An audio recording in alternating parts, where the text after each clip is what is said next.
प्रजातिको चाहिँ आइडेन्टिफाई गरिहरू जानुभएको थियो। अझै धेरै छ, अब बर्खा टाइममा मात्रै देखिने भयो। लाली गुराँस त एउटै लाली गुराँसको पनि अलग अलग हुन्छ। यो डेन्ड्रोबियमको अच्छा यहाँनिर 10 वटाहरू होला, जस्तै यो आर्बेरियम हो, डेलहाउजी, ग्रिफिथिनियम भन्ने हुन्छ, रोडोडेन्ड्रन ग्रेप भन्ने हुन्छ, एन्थोपोगन, लिपिडोटम भन्ने त्यसको छ।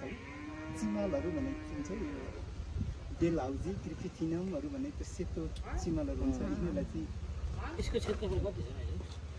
यो 90 हेक्टर चाहिँ माइ पोखरी रामसार क्षेत्रको चाहिँ हजुर ठुलो रहेछ एरिया। यसको यो पोखरीको 1.8 हेक्टर चाहिँ पोखरीको हो। 1.8 हेक्टर पोखरीको एरिया लगभग तेस्रो पनि जति होला। 1.8 हेक्टर।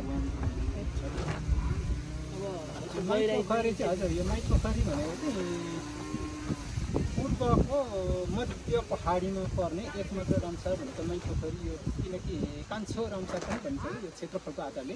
यो 90 हेक्टर मात्रै कम्ती छ। कोशी टापु वन्यजन्तु आरक्षहरू त ठ्याक्कै त्यो भइहाल्यो। त्यो चाहिँ अब सबैभन्दा ठुलो एरियाहरू ठुलो एरियाहरू लार्ज एरियाहरू छ। माइ पोखरी त्यो सानो यसो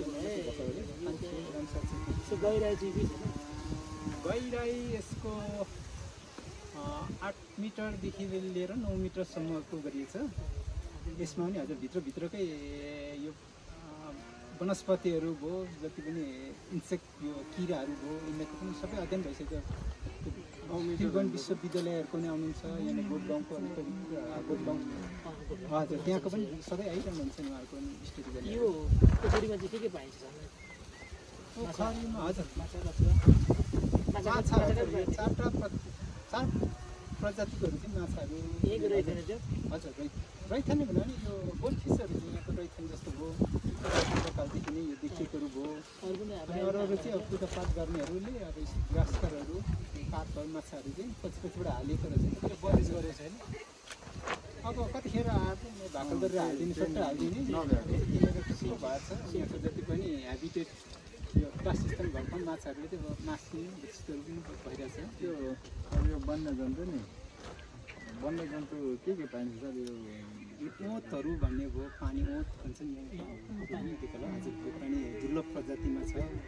रेड पान्डा पनि कहिले काहीँ आउने, अब वाइल्ड एनिमल्सहरू भनेको त कतिखेर आउने कतिखेर छ।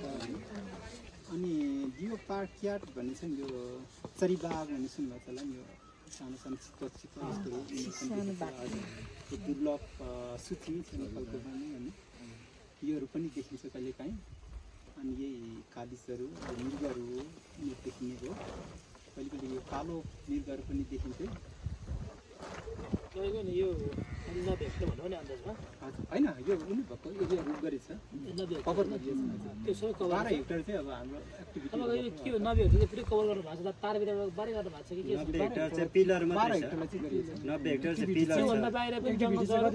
जङ्गल छ नि 90 हेक्टर बाहिर 90 हेक्टर चाहिँ रामसार एरियाको चाहिँ एरिया भयो होइन। 12 हेक्टर चाहिँ यो माइ पोखरी तारबेरा गरेको छ 12 हेक्टर भित्र चाहिँ सबै।